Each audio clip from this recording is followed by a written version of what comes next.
to death tonight. You don't know what death is. Okay, thank you for that intro, Dr. Loomis.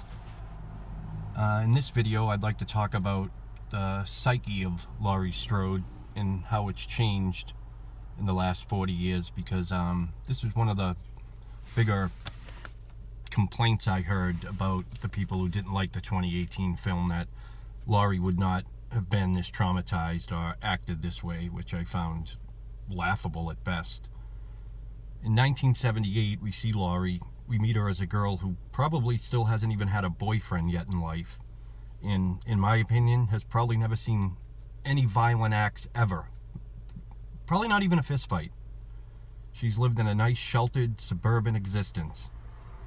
Then on Halloween, she starts seeing a man in a mask pop up at all different occasions, giving her the creeps just about, many times during the day, and she's frequently asked questions about the boogeyman by the little boy she's going to be babysitting later on that night, Tommy Doyle, who he himself starts to see Michael later on that night out the window, but nobody believes him.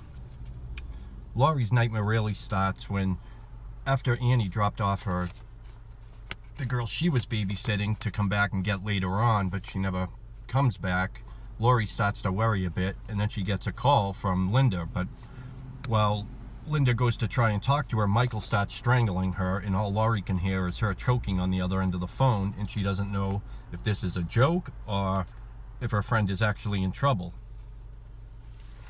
So after she puts the kids to bed, Laurie, being a good friend, goes over to check out the house, which is right across the street, as we know.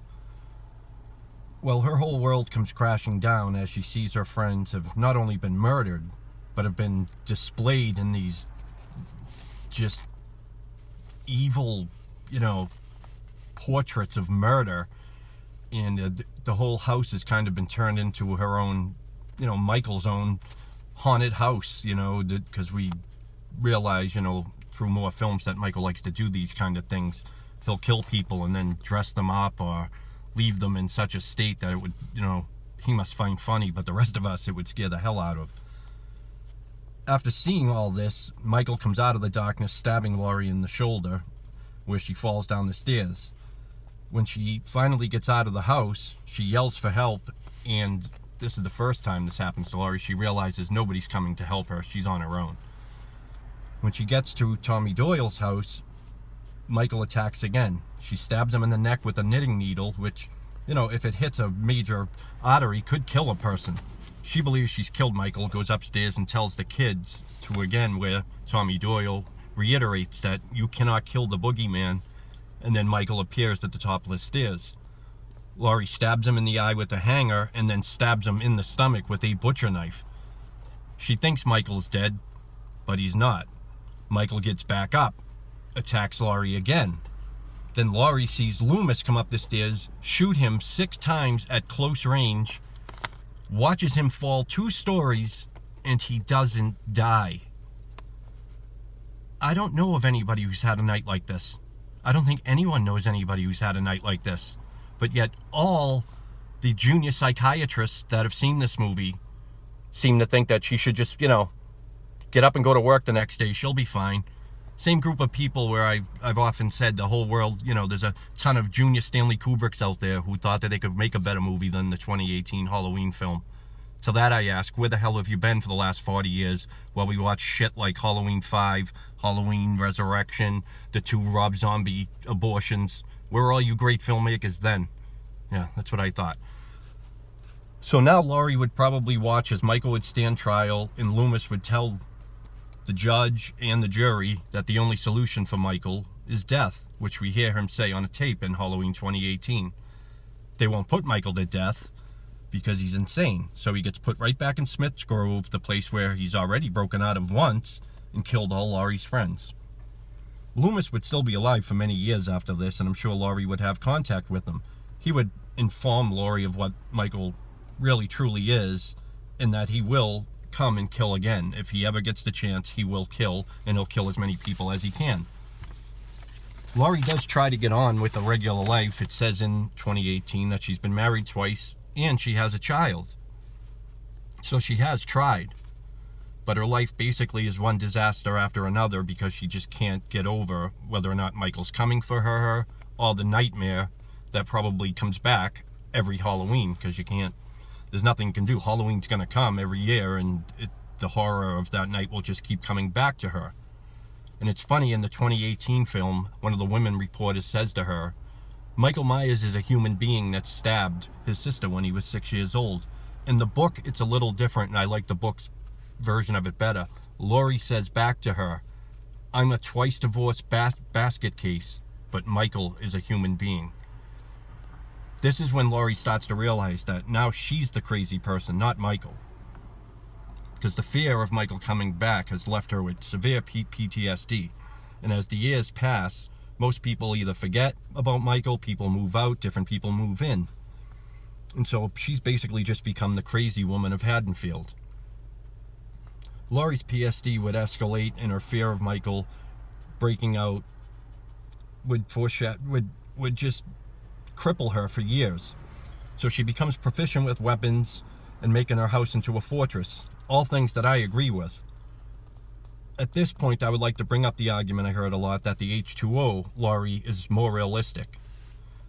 The H2O Laurie, to me, is a complete moron. She spends her days drunk and pilled up, and Michael isn't locked up in this timeline. He's just missing.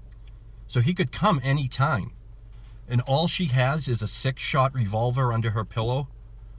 So if you shoot at Michael and even hit him, when the 6 shots are all spent, then what?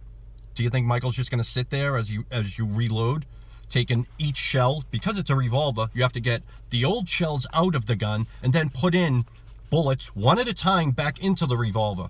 Yeah, Michael's just going to stand there and wait for you to do this, because, he's a good guy like that. Not to mention, you work at a high school, the exact people Michael likes to kill. So your plan is to get shit-faced and hope your revolver kills Michael, because you've, seen what bullets really do to him. You have put you, your son, and all the students at that school in extreme danger. You are an idiot. The way H2O just has her, at one point, just get mad, scream Michael's name, go back into the school and kill him, stab him a bunch of times, throw him off a balcony, is utterly ridiculous. H2O not only has some of the worst masks in the whole franchise, it has the weakest Myers. If the 2018 Myers showed up at that school and Laurie went headfirst back into that school to face him, he would have killed her, and he would have killed everybody that was at that school that night, because none of them were prepared. They make it look like Laurie could have just killed him anytime. She just needed to face up to him like it was a bully, in the 3rd grade that you just need to face. I'm sorry, it just doesn't work that way. If you go in like that, basically wanting to fight Michael face to face, you're going to lose. He doesn't feel pain. Injuries do nothing to him. He would have killed Laurie, and he would have killed everybody there. It's that simple. When Laurie goes after him in 2018, she hunts him, but they show her she is scared shitless doing it. Even though she's trained, even though she has much bigger guns with a lot more bullets, she knows one little mistake, she's dead. Because that's the way Michael is. So Laurie has spent all this time with the fear of being killed by an almost unstoppable killing machine, while her family and the town treat her like shit. This is why she is the way she is. She's antisocial and paranoid, but not wanting to be a victim again. Her whole life spent thinking and worrying about a man who doesn't think or care about her at all, and with people who know nothing about Myers but ghost stories. Anyone who's had contact with Michael has had their lives changed, and none of them for the better. Dr. Loomis was changed, Laurie's life was changed, and Sartain was changed. It all goes back to a quote, when you stare long into the abyss stares into you. This exactly fits what happens when you come face to face with pure evil. Halloween 2018's Laurie is a flawed human being, but she's done what she thinks is right in trying to prepare herself and her family for what she sees as Michael's inevitable return. She could have been a better mom, I think. She could have done, more to give her daughter a happier existence while trying to get her prepared. But in my opinion, this is a lot better than getting drunk and pilled up with a 6-shot revolver and no plan for when Michael does return. She spent her whole life preparing and still barely escapes with her life. in the lives of her daughter and granddaughter, while Michael has already killed 17 people, and this night isn't even over yet. So for you people that like H2O, or as I call it, the day Michael Myers wandered onto the set of Dawson's Creek, if you think about what would really happen if the actual Myers showed up there, they'd all be dead, and there would have been nothing anybody could have done about it. So the 2018 Laurie is, in my opinion, not only the smarter Laurie, but the Laurie you would get if the person had any brains at all. You would prepare as much as you could because you know this guy is coming back. And if you're not prepared, he's going to kill you, just like he killed everybody else he walked into that night. He's killed many police officers. He'll kill anybody that's in his line if you can't put him down. And even if you can't put him down, you've got to be able to injure him so you can get away from him. So just moving away to a school and hoping he doesn't show up while you're in a drunken stupor just doesn't do it for me. I'm sorry. I have 2 daughters, and if I knew there was a psychopath that would like nothing more than to break out of prison and kill me and my kids, you're goddamn right I'd have an arsenal of guns, and I'd have a lot of things set up so if he did come near my house, he'd die. And that's exactly what Laurie does, and I think this is probably my favorite acting job in all of Jamie Lee Curtis's career. I've never been a big fan of Laurie Strode in these movies. I like her. I think Jamie Lee Curtis does a great job, but I've always been, my 2 favorite characters are Loomis and Michael, so whether she's in the movie or not doesn't affect me one way or the other. But watching her break down at that dinner scene in this is the only time I've ever felt bad for anyone in a slasher movie. Just seeing the psychological damage done to her by somebody who literally couldn't care less was just jarring, because you just don't really get good acting in slasher movies all that often. And it was so well done by Jamie Lee Curtis. This is what would happen if you spent year after year fearing for your life because some unstoppable force of evil was going to come back, and nobody seemed to give a shit, and a lot of people thought it was a joke. Except for you and Dr. Loomis, who's now dead, and I'm sure when Loomis died, her PTSD must have just been elevated to a whole new level, thinking that there's nobody at that institution keeping people on their toes, saying, even though Michael doesn't speak or move much, he's extremely dangerous, because this is what happened before. They just thought he was a catatonic that doesn't bother anybody until Michael's seen, that one chance to break out, he takes it and he kills everybody he can. So in my opinion, Halloween 2018, not only is it the best sequel in the franchise, this is the way I think Laurie Strode should act. And I don't understand the argument that, H2O is more realistic. H2O is more dumb.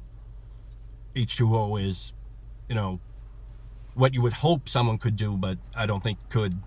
And I think having no plan for a mass murderer coming back, I don't see how you think that's a good idea. Well, that's my views on this. Anybody wants to comment, you can leave the comments down below. I'd love to hear from you. If not, have a good day, and I'll talk to you later.